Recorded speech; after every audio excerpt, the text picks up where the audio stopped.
Vamos, en contexto del curso ACLS, vamos a hablar en esta oportunidad de electrocardiograma y vamos a tratar de definir las bases de esta herramienta.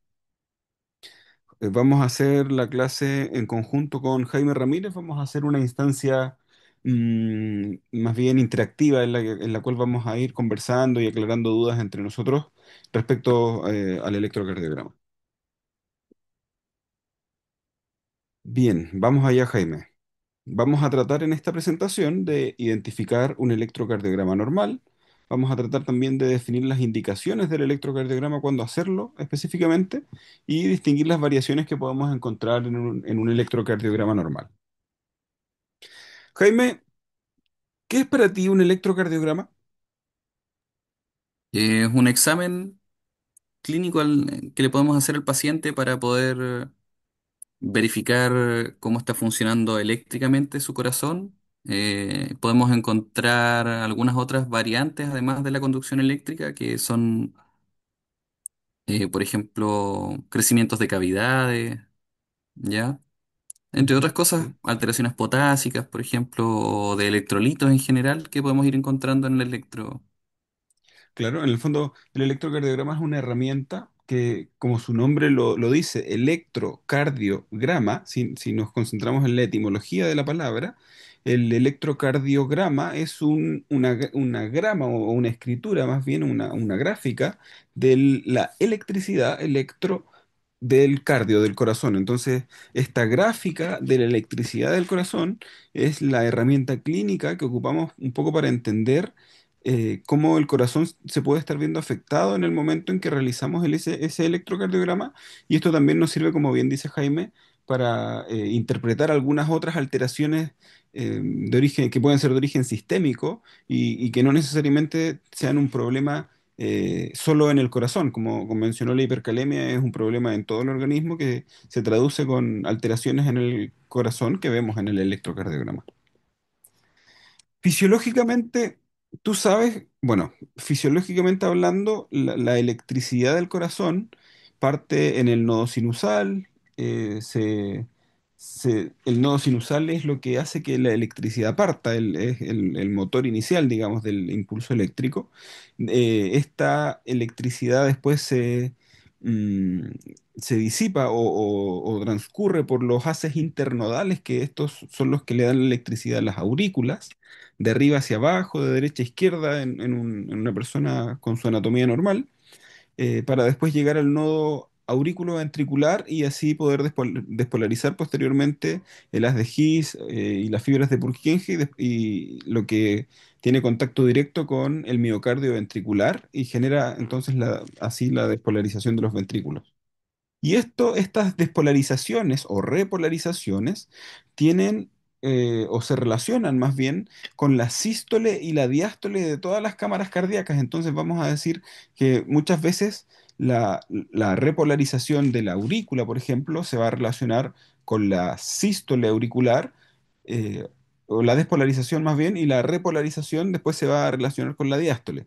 Lo mismo con el ventrículo. La despolarización de los ventrículos se va a relacionar con el sístole ventricular y la repolarización de los ventrículos se va a relacionar con la diástole ventricular. ¿Cómo, ahora entendiendo esto como términos generales, Jaime, qué entiendes tú, cómo se produce la despolarización auricular que ya dijimos que parte en el nodo sinusal habitualmente? Se produce a través de la activación de la bomba sodio-potasio, Sí, cambiando la es cierto. polaridad de la célula y así permitiendo el inicio de esa descarga eléctrica que mencionabas. Claro. Y Y una el vez que inicio, esa, perdón, sí, continúa nomás. No, dale nomás, no quería y interrumpir. una vez que esa descarga inicia, eh, la célula del miocardio tiene una particularidad, que es que una vez que se despolariza una, empieza a despolarizar la que viene al lado, en palabras muy sencillas, como cuando tienes un juego de dominó, dejas caer la primera y empiezan a caer todas en fila hasta llegar hacia el final de este recorrido. Ujú. Excelente ejemplo, muy bien. Y así entonces es como finalmente parte todo en el nodo sinusal y se transmite a las aurículas y después así también a los ventrículos. Y esta despolarización auricular, o sea, este impulso eléctrico que se genera en las aurículas, ¿cómo se ve en el electrocardiograma? A través de las ondas que podemos ir encontrando.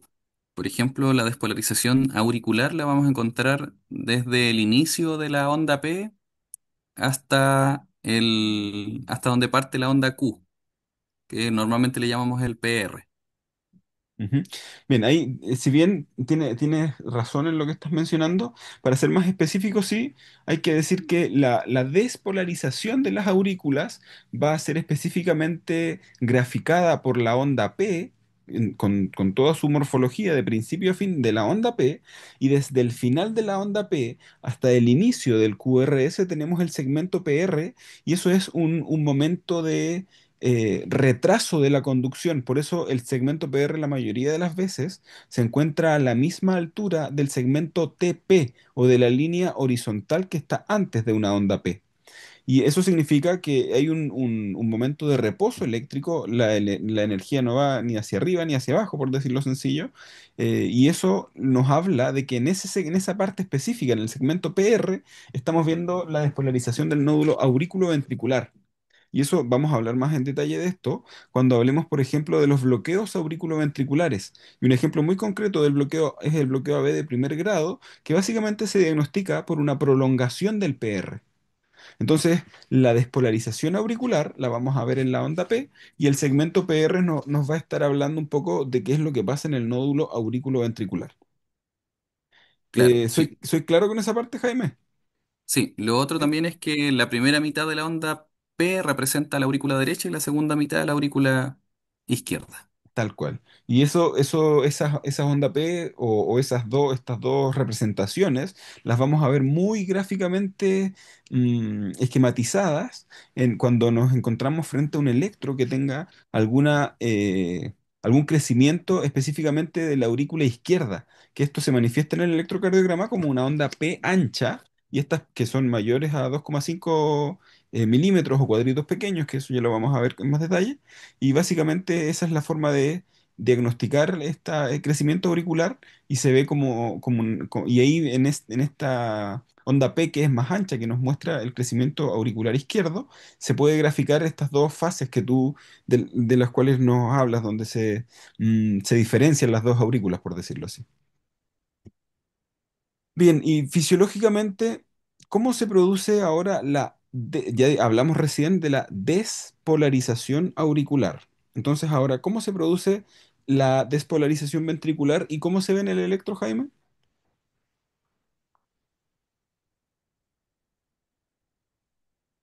¿Me escuchas? Sí, te escucho. Ya. Bueno, se genera una deflexión, ¿cierto? Positiva, podríamos decir, que representa esa actividad ventricular y que normalmente la conocemos como el QRS. Claro. Entonces, lo que vemos en el QRS, específicamente al comienzo de entonces, es la despolarización ventricular.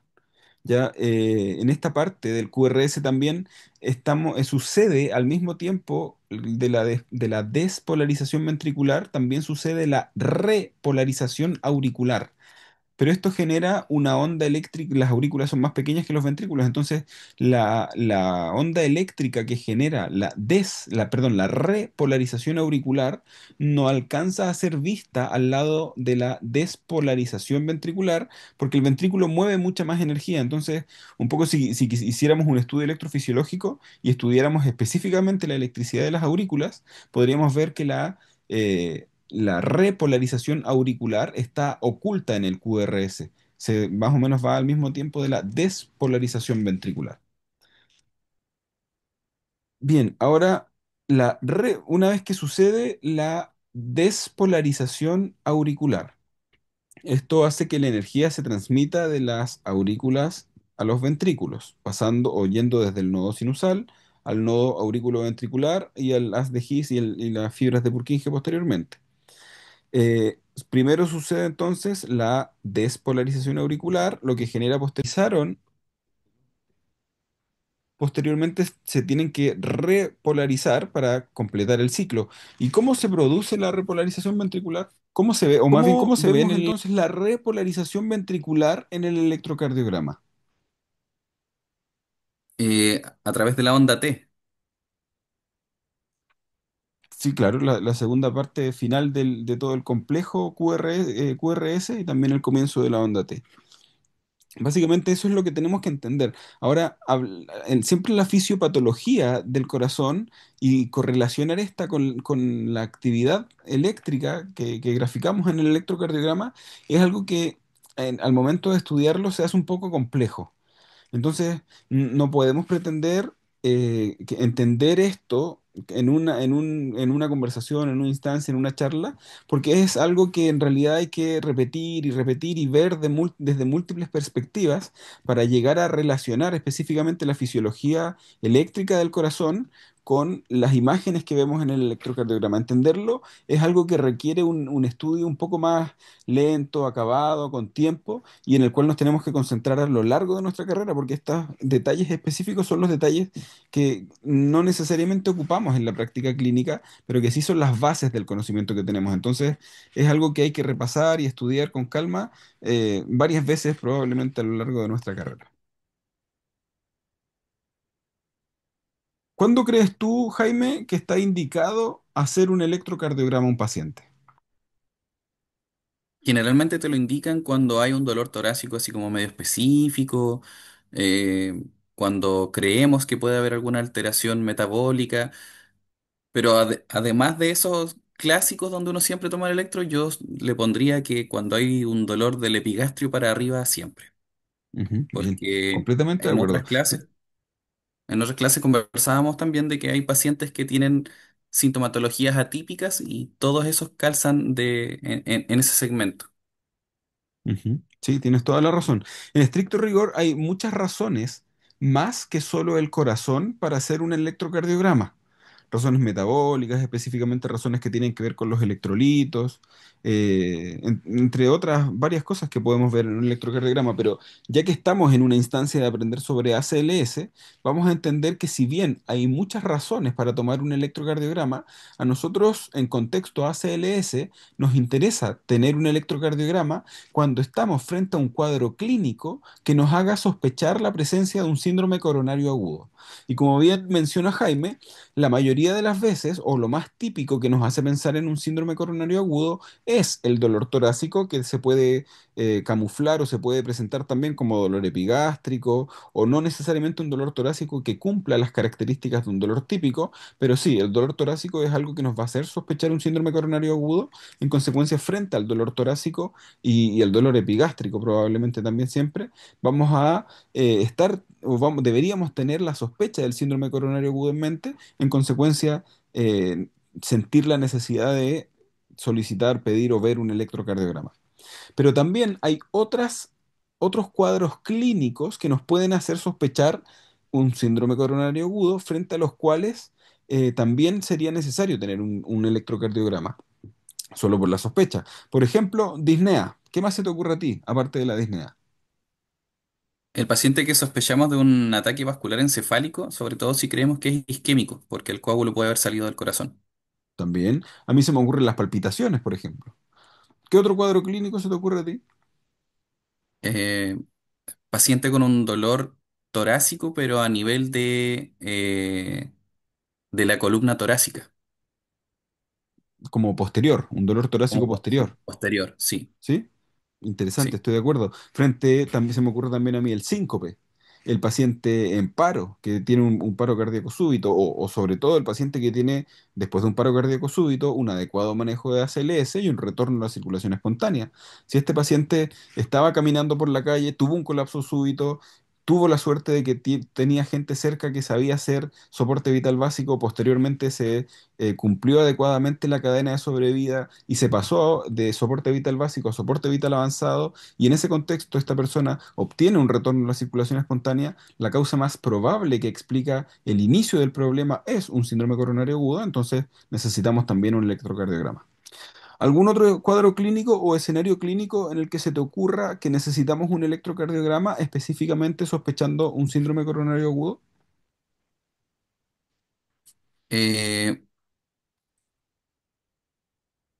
Podría ser también ese paciente que si bien no está con dolor, ¿cierto? No está con dificultad respiratoria, pero que inicia con un cansancio súbito y un mareo súbito Ujú, eh, en medio de algún episodio de reposo o esfuerzo, válido en ambos casos. Podría ujú. ser también.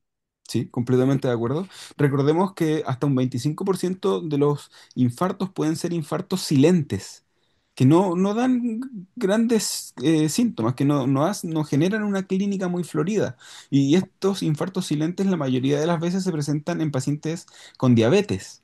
Entonces, un paciente con diabetes, que solo por tener diabetes ya tiene un alto riesgo cardiovascular, que de un momento a otro inicie con astenia, adinamia, cansancio, o simplemente con sensación de muerte inminente, que es un síntoma descrito en relación al síndrome coronario agudo, nos tiene que necesariamente hacer sospechar la presencia de este síndrome, el síndrome coronario agudo, y tratar de conseguir un electrocardiograma en ese contexto lo más pronto posible. Y así muchos otros cuadros y casos clínicos sobre los que podríamos hablar en relación a las formas en las que se presenta el síndrome coronario agudo y cuadros en los que en consecuencia necesitaríamos un electrocardiograma. Ahora, Jaime, ¿dónde colocamos o cómo encontramos específicamente los espacios anatómicos en los cuales ubicar las derivaciones precordiales a la hora de tomar un electrocardiograma? Bueno, para colocar las derivaciones precordiales, lo primero que nosotros palpamos habitualmente es la clavícula. ¿Por qué? Porque la clavícula de cierta manera como que recubre o tapa la primera costilla. Entonces, bajamos de la clavícula, no, muchas veces no vamos a palpar claramente en la costilla, pero ahí tenemos un primer espacio intercostal que está entre la primera y la segunda costilla, ¿cierto? Ujú, claro, Palpamos la segunda costilla, bajamos y tenemos el segundo espacio intercostal. Palpamos claro. posteriormente la tercera costilla, encontramos Tercer bajamos y espacio encontramos, intercostal. claro. Y nuevamente bajamos, palpamos la cuarta costilla y posteriormente tenemos el cuarto espacio intercostal. Y entonces ahí para external, en el lado derecho, vamos a colocar la B1. Claro, entonces nuestra derivación B1 o nuestro electrodo B1 va a ir para external derecho en el cuarto espacio intercostal. ¿Sí? ¿Estamos de Sí. acuerdo? Sí. Bien. ¿Y el B2? ¿Dónde ubicamos el B2? Paralelamente al B1, es decir, en el mismo espacio intercostal, paralelo al esternón, pero del lado izquierdo. Bien, entonces B2 lo vamos a instalar para external izquierdo en el cuarto espacio intercostal y queda, por supuesto, a la misma altura de B1. Y después de B2, ¿cuál instalamos inmediatamente? Después del B2 nos saltamos el B3 por un momento y nos vamos directamente al B4, que en la línea media clavicular, en el quinto espacio intercostal, vamos a ubicar el B4 y entre el B2 y el B4 vamos a posicionar el B3. Excelente, entonces una vez que coloquemos B1, vamos a colocar posteriormente B2, después de eso vamos a instalar B4, que va a estar en la línea media clavicular en el quinto espacio intercostal, y el siguiente paso es instalar B3, que lo vamos a posicionar entre el electrodo de B2 y el electrodo de B4. Y los electrodos de B5 y B6, ¿en qué espacio específico tenemos que ubicarlos? Eh, Vamos a continuar la línea del quinto espacio intercostal, pasándonos después hacia la línea axilar anterior y línea axilar media, pero manteniéndonos, respetando ese quinto espacio Claro, intercostal. entonces B5 y B6 ambos van en el quinto espacio intercostal. La diferencia es que B5 se ubica en la línea axilar anterior y B6 en la línea axilar media. Bien, entonces ahora vimos las derivaciones, o más bien las derivaciones precordiales. Ahora en el plano frontal podemos ver que tenemos tanto derivaciones monopolares como derivaciones bipolares. En esta diapositiva estamos viendo las derivaciones monopolares, que básicamente estas miden la diferencia de potencial entre un electrodo colocado en un punto específico del cuerpo, brazos o piernas, como ya lo mencionamos, y un punto de referencia central llamado el centro eléctrico del corazón. Y es así como desde el centro eléctrico hacia las distintas extremidades podemos formar ABR hacia el brazo derecho, ABL hacia el brazo izquierdo o ABF hacia los pies. Todo esto medido desde el centro eléctrico del corazón. Y en el plano frontal también tenemos, eh, ¿cómo paso la diapositiva? Aquí, en el plano frontal también tenemos las derivadas bipolares y básicamente estas registran la diferencia de potencial eléctrico entre dos electrodos colocados en diferentes partes del cuerpo. Entonces vamos a ver que D2, por ejemplo, registra la diferencia de potencial eléctrico entre el brazo derecho y la pierna derecha. D3 va a registrar la diferencia de potencial eléctrico entre la pierna derecha y el brazo izquierdo, y de uno, como lo vemos arriba en el eje horizontal, va a registrar la diferencia entre el brazo izquierdo y el brazo derecho, siendo las deflexiones positivas siempre cuando la energía vaya en dirección a estos puntos específicos. Ahora, si bien en otras clases o en otras instancias de conversación hemos hecho algunos ejemplos y algunas prácticas sobre cómo leer el electrocardiograma, no está de más repetirlo, Jaime. ¿Cómo abordas tú un electrocardiograma cuando lo tienes enfrente? ¿Cómo lo lees? Lo primero para mí es revisar cómo estuvo calibrada la máquina al momento de hacerlo. Y esa calibración te arroja datos específicos. Por ejemplo, si le vas a tomar a un adulto de 60 años y está calibrado para un niño de 12, la máquina de por sí te va a decir que hay alteraciones que no son alteraciones de por sí, sino que Claro. estaba calibrado para otro paciente. Ujú. También podemos calibrar el tiempo en el que corre el papel, ¿cierto? Que eso también te va a generar cambios al momento de leerlo. Y después vamos leyendo ya definitivamente, primero, si es que estaban bien puestas o no las derivaciones. Y para eso observamos, por ejemplo, el D1, que debería estar siempre positivo, y el ABR, que debería estar siempre negativo. Y claro, interesante, interesante estrategia, Jaime. Me gusta la estrategia que ocupas porque básicamente el primer paso que haces o lo primero que consideras es asegurarte que el electrocardiograma esté bien tomado. Porque básicamente si el electrocardiograma no está bien tomado, que eso puede suceder porque las derivaciones del precordio, en vez de ponerlas hacia la izquierda, las pusimos hacia la derecha, o porque cambiamos ¿cómo se llama? Las pinzas o los electrodos de las extremidades, podemos poner la de los pies en los brazos o la del brazo izquierdo en el brazo derecho, etcétera. Entonces, si el electrocardiograma no fue bien tomado, tenemos que saberlo inmediatamente porque si no fue bien tomado no es interpretable, básicamente. Necesitamos corregir lo que se hizo mal en primera instancia a la hora de tomarlo correctamente para poder interpretar correctamente el electrocardiograma. Y una vez y esto como bien lo dijo Jaime, se hace básicamente mirando el cuadrito, no ningún complejo, ni onda del electrocardiograma. El primer paso es mirar que estén todas las derivaciones presentes, estos tips que nos dio Jaime respecto a saber que el electrocardiograma esté bien tomado, cuál ver positivo, cuál ver negativo, y mirar un par de números que nos entregan todos los electrocardiogramas, que es la estandarización básicamente, que nos dice en cuántos segundos recorre cuánto espacio y a lo que deberíamos buscar o la estandarización, el consenso que ocupamos internacionalmente para leer un electrocardiograma es 25 milímetros de papel corren en un segundo de tiempo, cosa que podemos ver en la práctica cuando estemos reunidos en la instancia ACLS. Después de ver que el electrocardiograma está bien tomado, entonces, Jaime, ¿qué evalúas o cómo sigues con el electro? Verifico que las ondas P estén presentes en todas las derivadas, que tengan una morfología normal, ¿cierto? Luego de eso, verifico que cada onda P tenga un PR que ojalá sea constante, ¿cierto? Para que Ujú, vayamos de la mano de un ritmo sinusal, ¿verdad? claro, Y después de eso observamos que cada onda P sea seguida de su respectivo QRS. bien. Lo que nos confirma entonces el ritmo sinusal muchas veces. Claro, y de ahí calcularle la frecuencia y la regularidad para decir, no, si esto es sinusal. Ujú. Excelente. Y así abordas entonces cada una de las partes del electrocardiograma. Aquí hay que tener presente que no existe una única forma correcta de leer un electrocardiograma. cada persona, cada funcionario de la salud que se enfrente a un electrocardiograma puede o tiene distintas alternativas para enfrentarlo. No es importante que usted escoja una u otra forma específica de leerlo, sino más bien que escoja una, ojalá que haga siempre la misma, de manera tal que tenga súper claro que ya que siempre hace lo mismo a la hora de leer un electrocardiograma, no se le está pasando nada.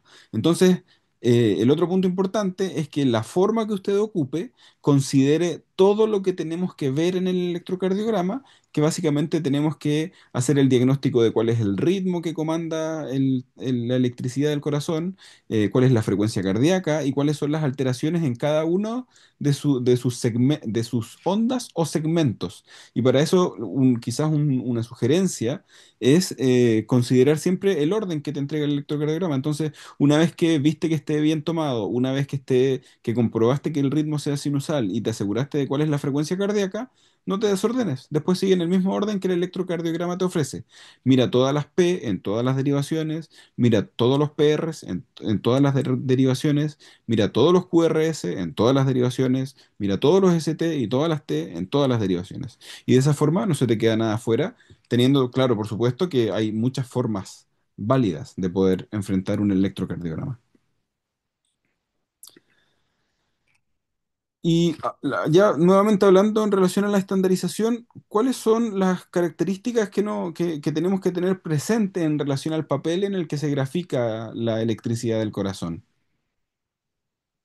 Aquí ¿Qué es nos dice el eje importante, específicamente? ¿Qué nos dice el eje horizontal y qué nos dice el eje vertical? aquí es importante saberse de memoria, ojalá, cuánto equivale cada cuadrito pequeño y cuánto equivale cada cuadrito grande, cosa de que cuando tú mires un papel y sepas que todos los papeles están dibujados de la misma manera, se te va a hacer más sencillo y no vas a batallar con eso. En el Claro, sentido horizontal, nos dice el tiempo, cuánto corre por segundo, y lo que buscamos ahí es que diga 25 milímetros por segundo. claro, en la estandarización. Sí. Y el eje vertical nos habla del voltaje, y nosotros lo que buscamos ahí es que la calibración estándar sea un, un centímetro por un milivolt, es decir, 10 Claro. cuadritos pequeños hacia arriba. Ujú. 1 centímetro por 1 milivolts. Entonces, en el eje vertical estamos viendo, bueno, primero cada cuadrito pequeño, al ser un cuadro, tiene que medir en todos sus lados, un cuadrado tiene que medir en todos sus lados lo mismo, y cada uno de sus lados mide 1 milímetro. Ese milímetro en el eje vertical nos habla de amplitud y ese mismo milímetro en el eje horizontal nos habla de tiempo. Entonces, si un cuadrito pequeño mide 1 milímetro, un cuadrito grande que tiene 5 cuadros pequeños tiene 5 milímetros. Y si la estandarización, si el acuerdo que adoptamos todos a la hora de ver un electrocardiograma es que cada cuadrito pequeño de 1 milímetro siempre va a ser equivalente a 0,04 segundos, entonces la suma de estos cuadritos pequeños hace que cada cuadrito grande de 5 milímetros sea equivalente a 0,2 segundos. Entonces, un segundo lo vamos a tener en 5 cuadrados pequeños, sí, perdón, 5 cuadrados grandes, por eso los 25 milímetros por segundo. Esto, bueno, solo verbalizarlo y tratar de entenderlo en base a lo que uno le dice, no para todas las personas es lo más fácil. Muchos necesitamos ver esto que estoy diciendo, entonces cuando estemos en la instancia práctica de ACLS y nos toque hablar de electrocardiograma, podemos analizar en conjunto todo lo que estamos diciendo en relación a los distintos ejes, la amplitud y los tiempos. Oye, Jaime, ¿y cómo sabemos también que hay muchas formas de calcular la frecuencia cardíaca en un electrocardiograma? Pero cuando el ritmo es regular, ¿cómo calculas tú la frecuencia? Mm, a lo largo de todo lo que le he hincado el diente al electrocardiograma, he encontrado tres maneras específicas de hacerlo y que si uno juega con esos números, siempre te dan el mismo resultado las tres fórmulas. Eh, pero, por ejemplo, tenemos la regla de los 300, que es la más sencilla. Yo busco dónde pasa una onda R junto con una de las líneas gruesas o bien marcadas del electrocardiograma y busco dónde está la siguiente onda R. Entonces, como nos muestra aquí la pantalla, desde la onda R, que es nuestro punto base, hacia el siguiente cuadrito, hacia el siguiente cuadro grande, tenemos una frecuencia aproximada de 300. Ujú. El siguiente 150, al siguiente 100, al siguiente 75. Y si cayó aquí entre la mitad, a la rápida podemos saber que está entre los 75 y los 60. Ahora, si no es un paciente crítico, ¿cierto? Y tengo más tiempo y quiero hilar más fino, yo podría calcular cuántos cuadros pequeños hay aquí. Hay 5, 10, 15, 20, 21, 22, 23. Y dividir 1500 en 23. ¿Por qué? Porque hay 1500 cuadros en un minuto. Entonces, 1500 dividido en 23 me va a dar la frecuencia exacta. Estoy Y una calculando última, ahora, en este momento, y 1500 dividido en 23 específicamente 65. ya, y ahora mira esta. Aquí tenemos un cuadro grande, dos cuadros grandes, tres cuadros grandes, cuatro cuadros grandes, y cada pequeñito va a equivaler a punto 2. Entonces, 4.2, 4.4, 4.6. Divide, por favor, entonces, em, dos, cinco, 1, 2, 3. Divide 300 en 4.6. Los mismos 65,2. No falla, ¿cierto? No falla. Claro, en el fondo lo mismo que dijimos antes, hay muchas estrategias distintas que te permiten llegar a lo mismo. Eso nos dice un poco que ninguna es mejor a otra. Entonces usted escoja la que más le acomode. Aquí Jaime ya nos acaba de mencionar varias, tres al menos. Ocupe la que más le sirva, la que más le acomode, la que se le haga más fácil, pero trate de, si bien conocer todas, de ocupar siempre la misma para que a la hora de ver y analizar un electrocardiograma no se nos pase nada y manteniendo siempre el mismo orden, después hace que tengamos un poco como el esquema hecho y repasemos cada uno de los puntos que hay que repasar en el electrocardiograma para no dejar ningún punto importante de lado. Yo personalmente lo que hago a la hora de calcular la frecuencia en un ritmo regular es tener en mi mente, yo ya tengo de memoria este orden de 300, 150, 175, 60, 50. Entonces yo pongo un QRS o busco el QRS que caiga justo en una separación de dos cuadros grandes y voy contando de ahí en adelante. Por ejemplo, tomo el primer QRS que está bajo la estrella que vemos en esta diapositiva y de ese QRS hasta el final del primer cuadro grande tenemos 300. Al que sigue, 150. Al que sigue, 100. Al que sigue, 75. Y el que sigue más allá nos dice que la frecuencia es 60. Entonces, este QRS cae entre el 60 y el 75, que yo si a la rápida hubiese estimado que más o menos la frecuencia cardíaca de este electrocardiograma es 66, porque después tengo que dividir esos cinco cuadritos chicos que hay entre el cuadrado del 60 y del 75 y nos dice que cada cuadrito más o menos en esa parte específica del electro tiene tres latidos, entonces si me sobran esos dos me da la frecuencia calculada. Creo que no fue muy clara esta forma de explicarlo, pero lo que creo que es importante es que existen distintas maneras, cada uno encuentre la que más le acomoda y de ahí en adelante a la hora de leer un electrocardiograma, ojalá ocupe siempre la misma, de manera tal que en el tiempo y en la medida que vea más electrocardiogramas, se les va a hacer más fácil la lectura inicial. Oye, y en una frecuencia, porque todo lo que estamos hablando hasta ahora es en los ritmos regulares, cuando podemos decir, bueno, de aquí en adelante este patrón se va a repetir en todo el electrocardiograma, entonces ver una parte pequeña del electro nos permite inferir lo que va a pasar en todo un minuto de ahí en adelante. ¿Cómo haces lo mismo en un ritmo irregular?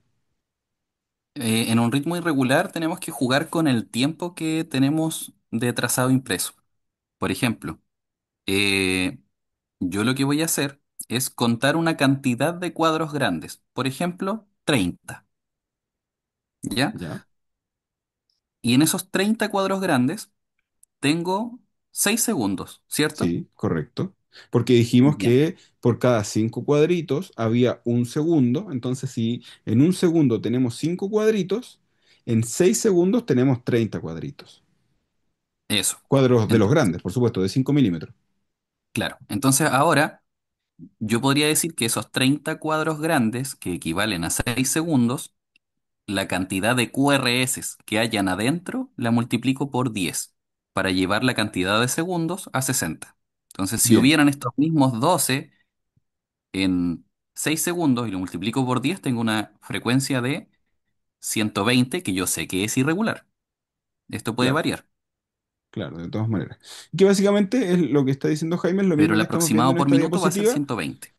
Tal cual. La línea azul que vemos bajo los complejos QRS es un segmento que toma específicamente 30 cuadros de ¿Se los pegó? graficados en esta diapositiva.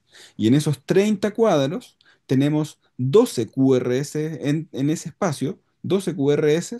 En consecuencia, eso nos hace inferir que la frecuencia cardíaca de esta persona es aproximadamente 120 latidos por minuto, porque estos 12 que los contamos en 6 segundos, los multiplicamos por 10 para poder saber cuánto hay en un minuto. Bien, ¿dónde miras tú específicamente? ¿Qué parte del electrocardiograma miras específicamente para determinar si el ritmo es regular o irregular? El QRS, porque como el QRS nos habla de la despolarización del ventrículo, al mismo Ujú, tiempo nos habla de que luego de esa despolarización, el músculo va a tener una acción, ¿cierto? Se va a contraer, ¿verdad? ujú, tal cual.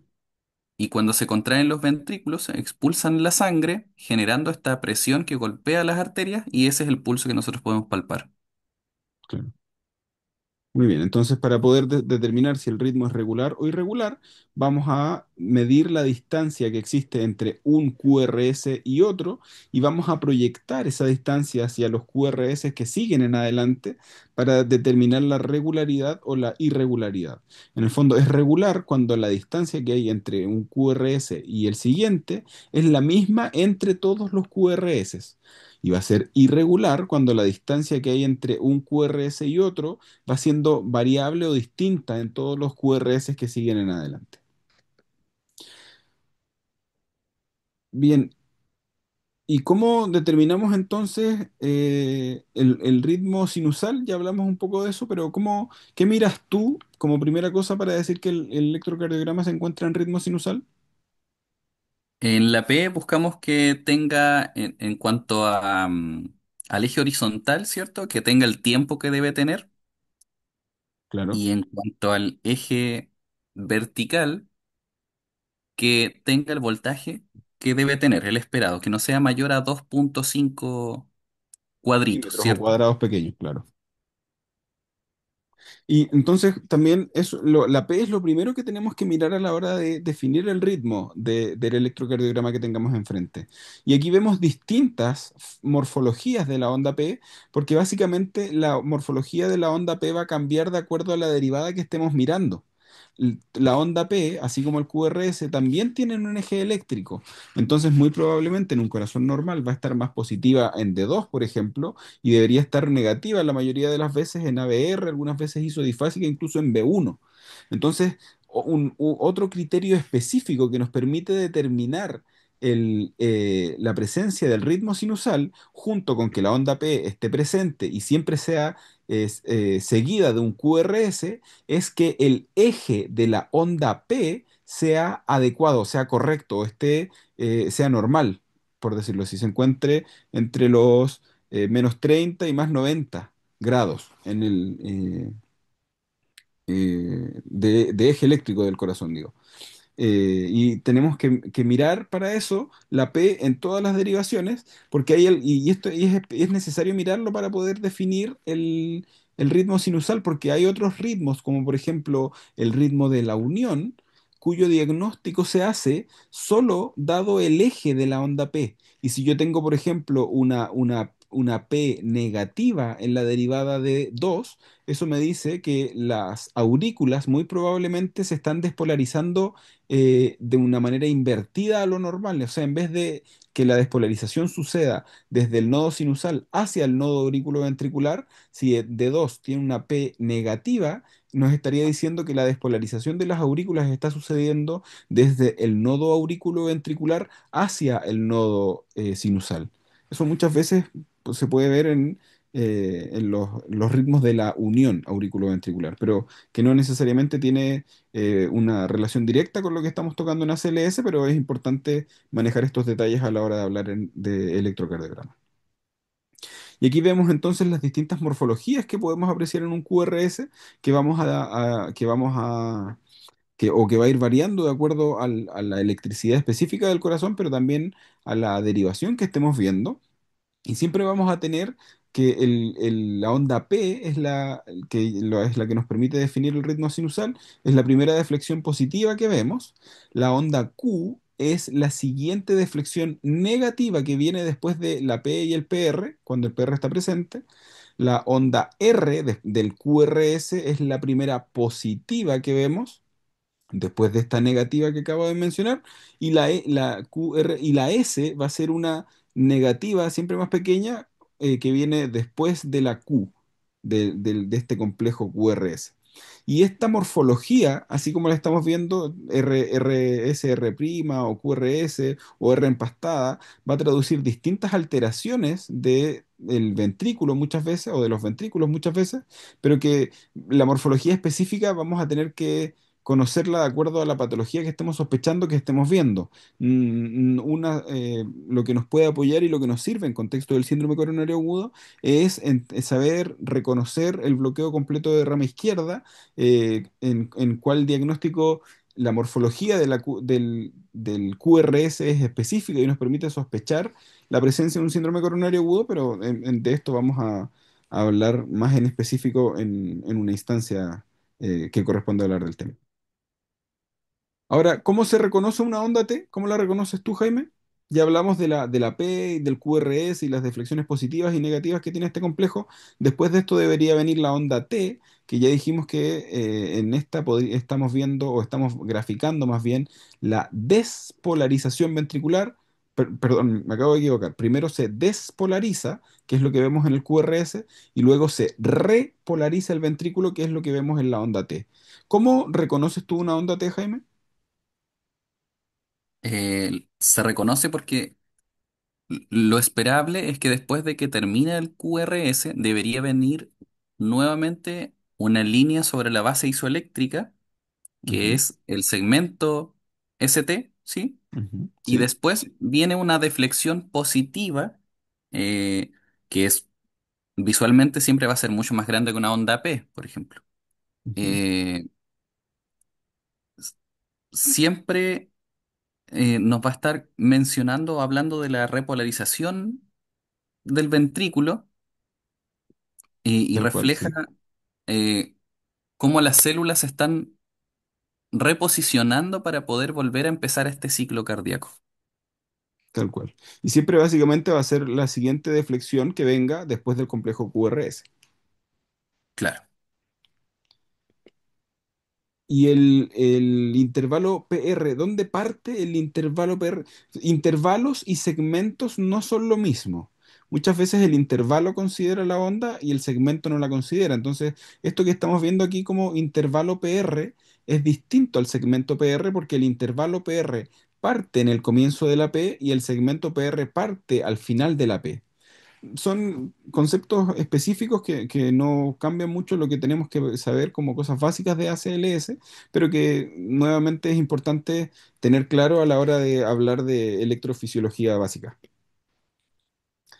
Y los intervalos PR los podemos ver, básicamente lo que vemos en este intervalo es la duración del mismo y que se puede ver normal, como vemos aquí en el ejemplo A, pero también se puede ver corto y nos permite eso hacer algunos diagnósticos, como por ejemplo los síndromes de preexcitación sí, síndrome de preexcitación, como el Wolff-Parkinson-White, que básicamente se diagnostica con un PR corto, pero también lo podemos ver prolongado o largo cuando mide más de 5 cuadros pequeños o de 5 milímetros o de 0 o 200 milisegundos o 0,2 segundos. Y básicamente también ahí nos habla de que tenemos un problema en el nodo auriculoventricular o más bien un retraso mayor a lo habitual o a lo esperable para ese corazón. Y muchas veces el bloqueo auriculoventricular de primer o segundo grado se diagnostica en relación a tener un PR largo, pero conversación en la que podemos entrar y detallar en otra instancia. ¿Y el intervalo QT, desde dónde se mide, Jaime? ¿O cómo se mide más bien? Se mide desde la última parte de la onda Q, ¿Ya? o desde el punto más negativo de la Q, ¿ya? Claro. Hasta el final de la onda T. En el fondo, donde termina la Q y parte la R, hasta el final de la onda T, y esto traduce todo, o esto más bien nos muestra todo el comportamiento eléctrico, tanto de la despolarización como la repolarización ventricular. El intervalo QT, eso nos dice un poco cómo, qué es lo que sucede con la electricidad del ventrículo al comienzo y al final, en sístole y en diástole, en despolarización y en repolarización. Existen distintas fórmulas o formas para calcularlo.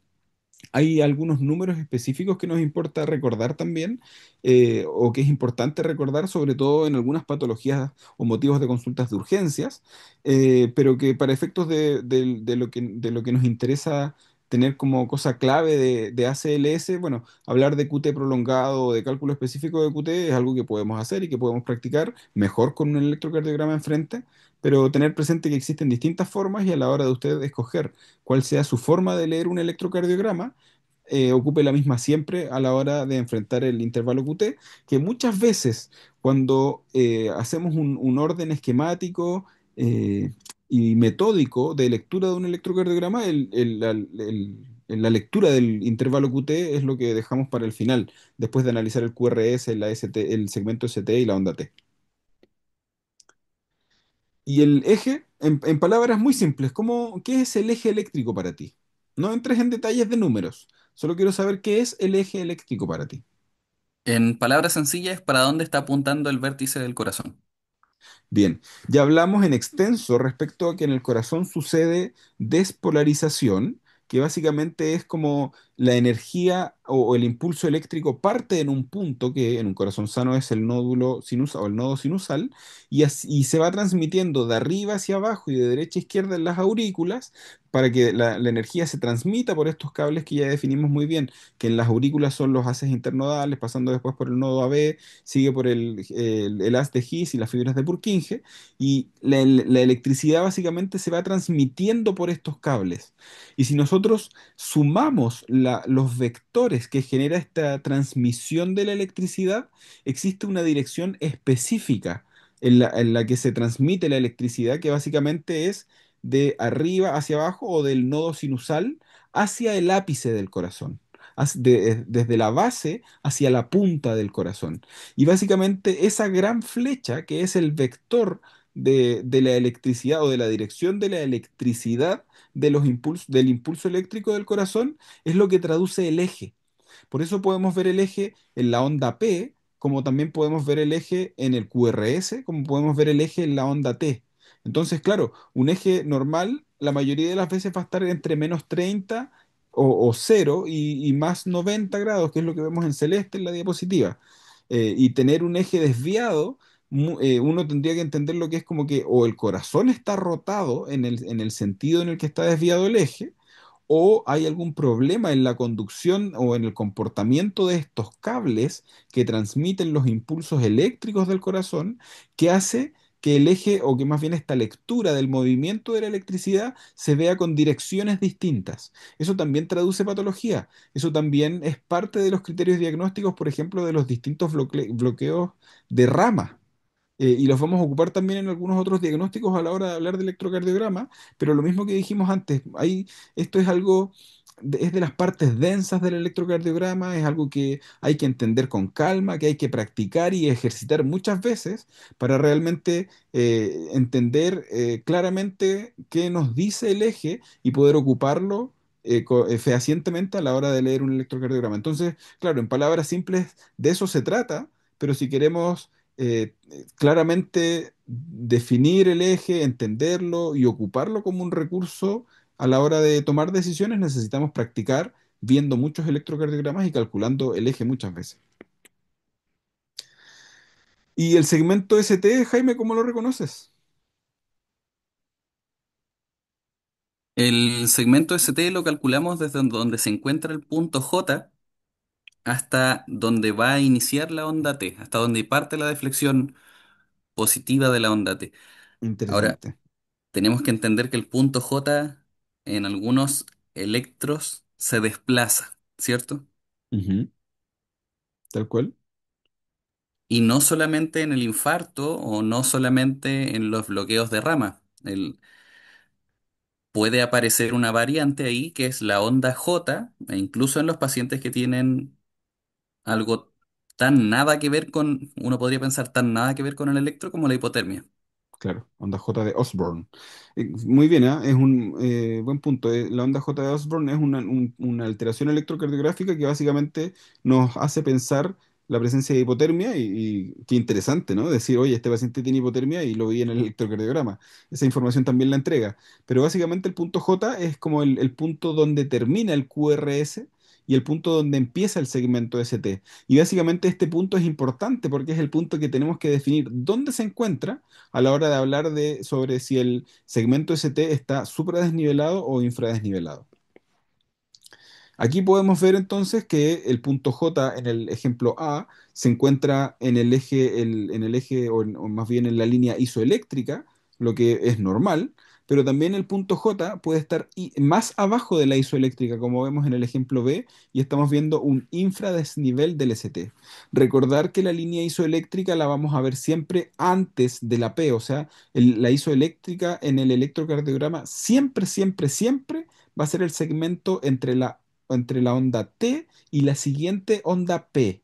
Esa es la línea isoeléctrica. Y con esa línea nosotros vamos a comparar el segmento ST y bueno, por supuesto mirando el punto J, o más bien con esa línea vamos a comparar el punto J para decir si el segmento ST está infradesnivelado o supradesnivelado. Porque básicamente en el punto J es donde inicia el segmento ST. Entonces en el ejemplo B podemos ver que el punto J se encuentra más abajo que la isoeléctrica que está antes de la onda P precedente, y eso nos dice que ese segmento ST está infradesnivelado. Y en el ejemplo C podemos ver que el punto J se encuentra más arriba que lo que está antes de la onda P, la línea isoeléctrica, y eso nos dice que el ejemplo C presenta un supradesnivel del ST. Y aquí básicamente graficamos todo el electro que parte con la onda P, sigue el intervalo y el segmento PR, el complejo QRS, que básicamente con la R bien positiva, bien arriba, nos permite determinar la frecuencia al comparar el intervalo RR y proyectarlo en el electrocardiograma. Posteriormente viene el punto J, que nos marca el inicio del segmento ST, que es muy importante a la hora de hablar de síndrome coronario agudo, y vamos a específicamente a ver y practicar sobre eso.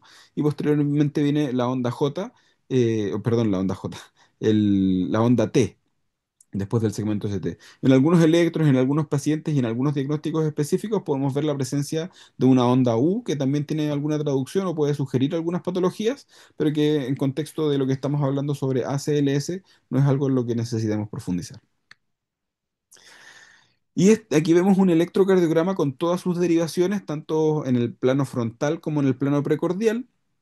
En el plano frontal, a la izquierda de la pantalla, vemos las derivadas bipolares, que son de uno, de 2, de 3, las derivadas monopolares del plano frontal, que son ABR, ABL y ABF, y también las 6 derivadas precordiales, que son de B1 a B6.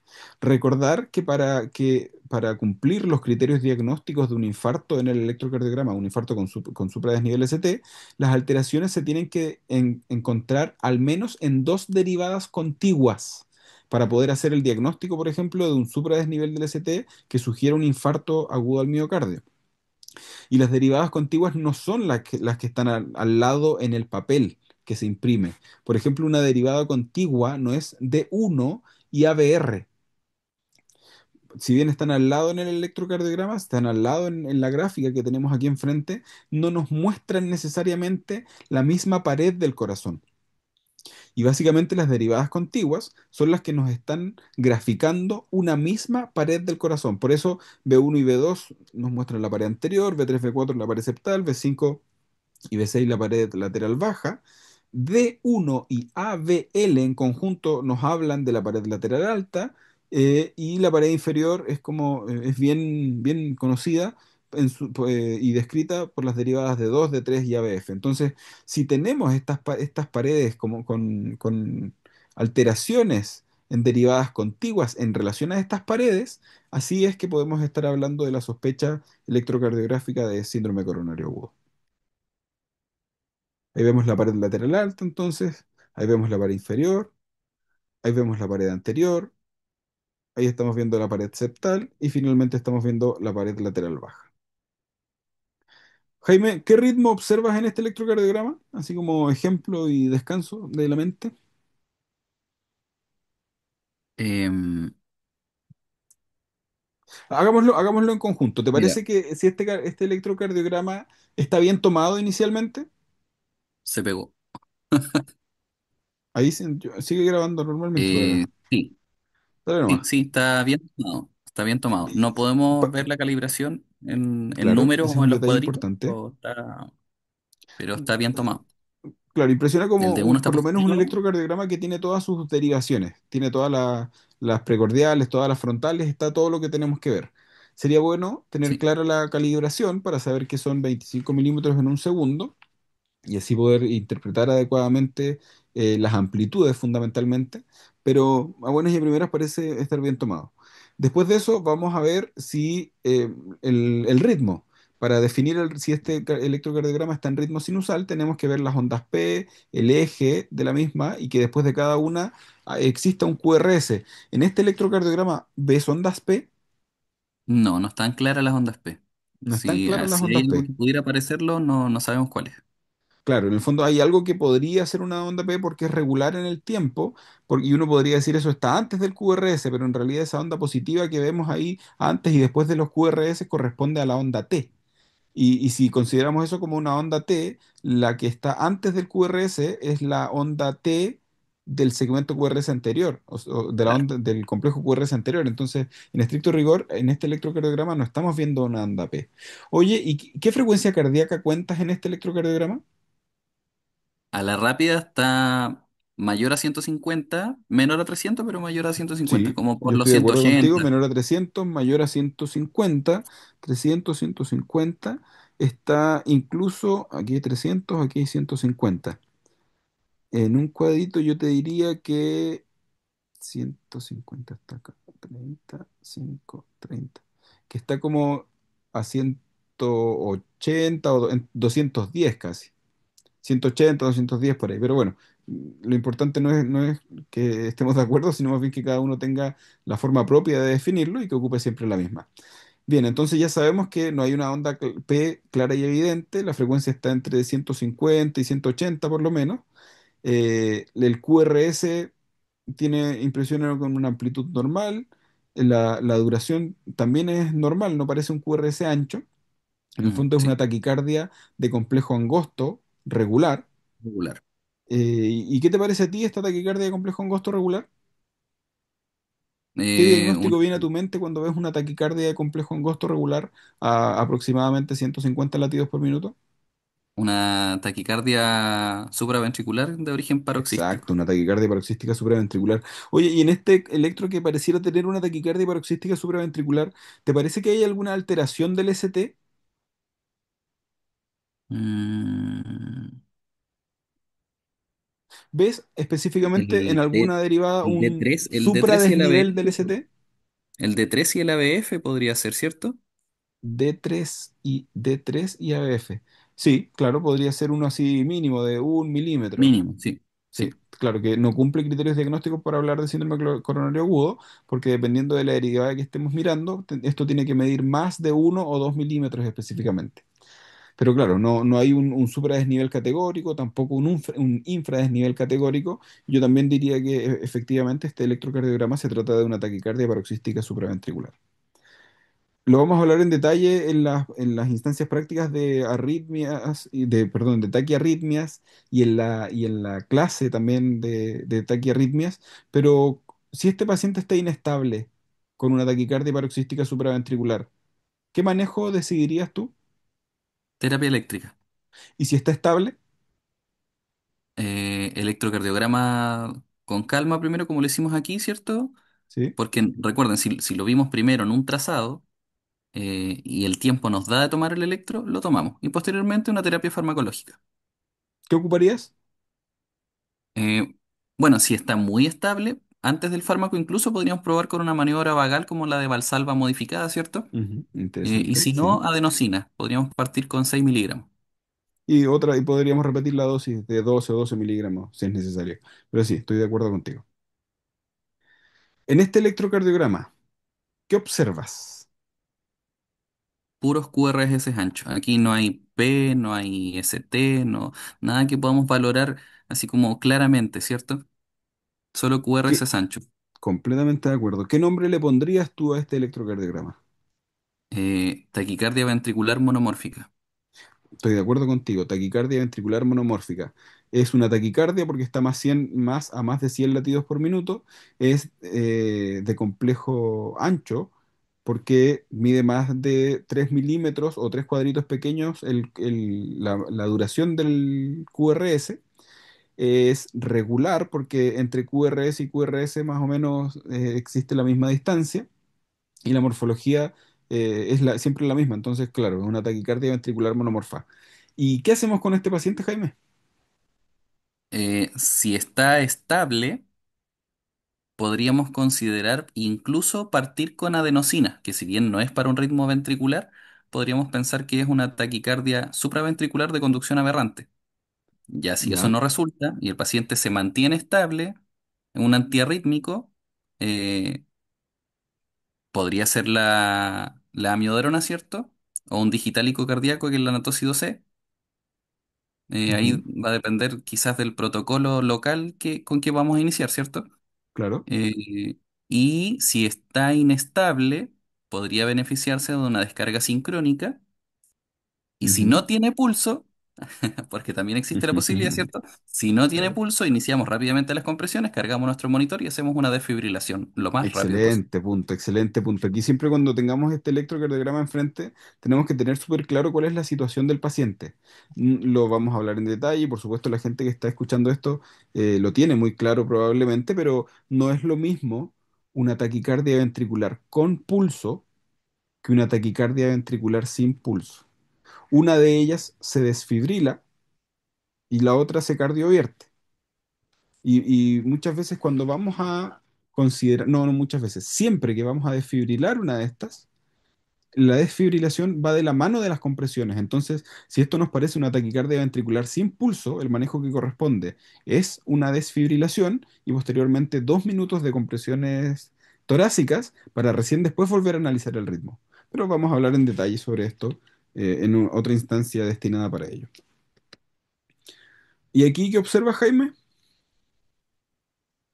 Una, también es una taquicardia ventricular, pero esta es polimorfa, polimórfica. Sí, estamos de acuerdo. Es taquicardia porque la frecuencia, si bien incluso aquí podríamos decir que está medio irregular, no queda claro, entonces podríamos contar en 30 cuadritos de los grandes. Lo voy a hacer en este momento en la pantalla. Permítame un segundo. Uno, 2, 3,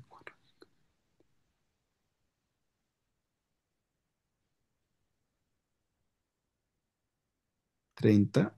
Y en los 30 cuadritos yo cuento uno, 2, 3, 4, 5, 6, 7, 8, 9, 10, 11, 12, 13, 14, 15, 16, 17 QRS dentro de los 30 cuadritos grandes. Lo que nos dice que más o menos la frecuencia estimada de este paciente es de 170 latidos por minuto. Entonces, esta taquicardia de todas maneras, es una taquiarritmia. El complejo es ancho, sin ninguna duda, porque el QRS más ancho tenemos que buscarlo y medir ese, y el más ancho mide más de 3 milímetros de duración. Entonces, claro, tenemos una taquicardia de complejo ancho y de morfología irregular, pero, o de distintas morfologías, más bien más que irregular, de distintas morfologías, lo que define la presencia de una taquicardia ventricular polimorfa. ¿Qué otro nombre conoces para este diagnóstico, Jaime? Torsión de la punta o torsade de Points. Claro, muy bien. Podemos hablar en extenso aquí de esto y la relación con el QT, el beneficio del sulfato de magnesio, pero bueno, hay que tener presente que el electrocardiograma hay que saber conocerlo. Muchas veces después en el tiempo, cuando uno ya ha visto esto varias veces, lo reconoce sin hacer mucho análisis. O sea, uno rápidamente sabe de qué se trata este electrocardiograma cuando lo ve y eso también orienta y define el manejo. No es lo mismo esto con pulso que sin pulso. Y se pueden dar las dos situaciones, por supuesto. ¿Y aquí qué estamos viendo?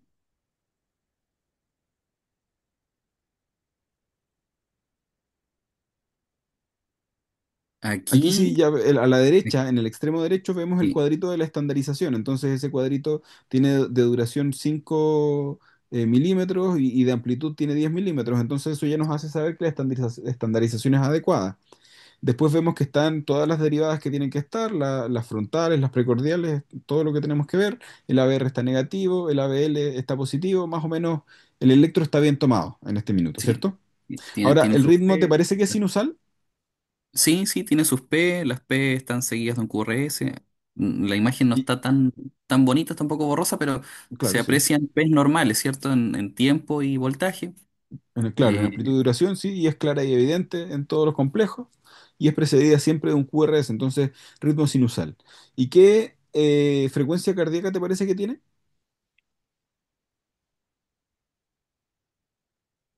Como 70 más o menos. 300, 150, 175. Sí, estoy de acuerdo contigo. La onda P parece tener una morfología adecuada, su amplitud está dentro de los rangos de normalidad, lo mismo con su duración. El segmento PR tiene una duración normal y es constante en todas las derivadas. El QRS pues, tiene un eje que parece estar orientado hacia D2, que es un eje normal, tiene amplitud y morfología normal en todas las derivadas. Después del QRS viene el segmento ST, que aquí yo rápidamente veo alteraciones en los segmentos ST. ¿Qué te parecen Sí. los segmentos ST a ti? Los segmentos ST, si los observamos en B1, B2, B3 y B4, hay alteraciones ahí evidentes. Ahí es donde hablamos de que el punto J está elevado. Estoy completamente de acuerdo contigo. Yo también creo que hay un supradesnivel del ST de B1 a B4. Oye, ¿y cómo ves tú el ST en D2 y en ABF? En Y el tal vez en T2 y en B6 un ABF poquito. se ve descendido.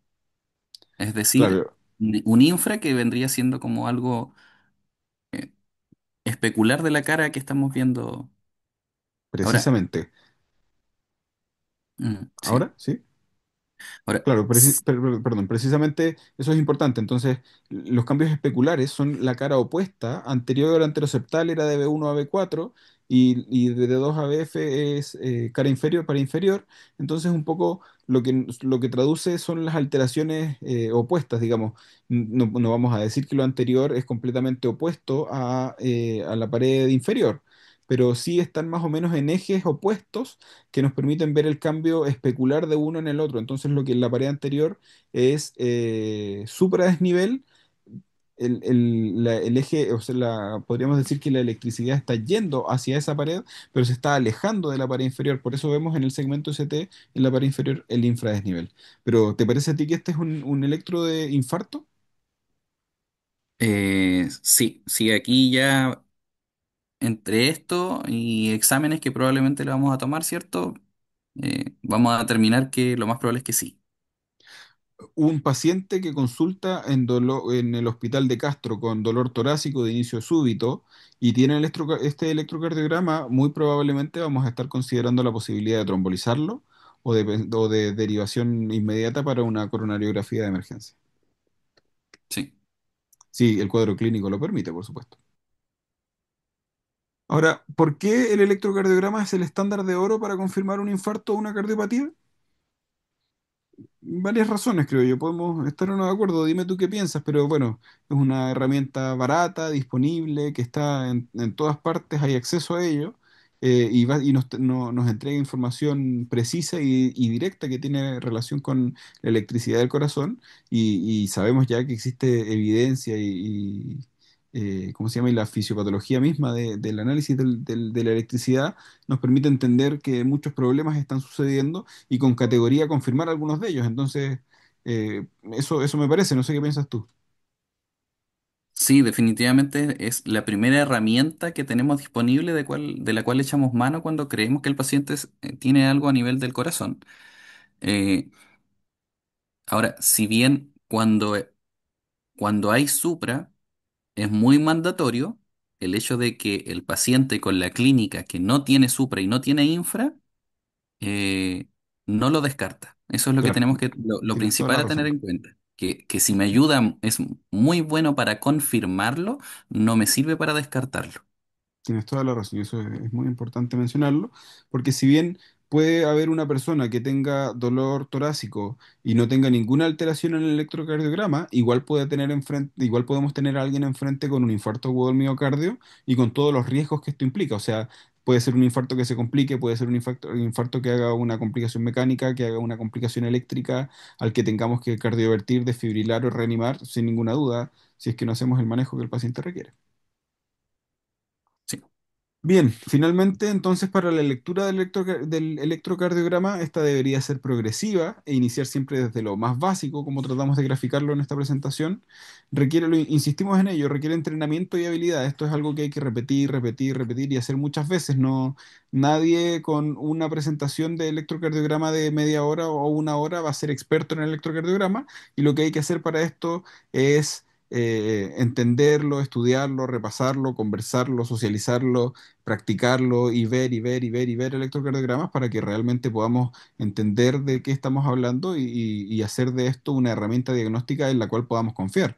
No es lo mismo en una instancia académica como la que estamos haciendo, tener un electrocardiograma enfrente y querer tomar decisiones en casos hipotéticos o simulados, que realmente tener un paciente enfrente que esté en una situación crítica, que esté inestable, que tenga riesgo de morir y nosotros tener que tomar la decisión con el electrocardiograma enfrente. Entonces esto es algo que hay que entrenar necesariamente para poder confiar en las decisiones que estamos tomando en base a esta herramienta que, si bien es básica, nos entrega una tremenda información.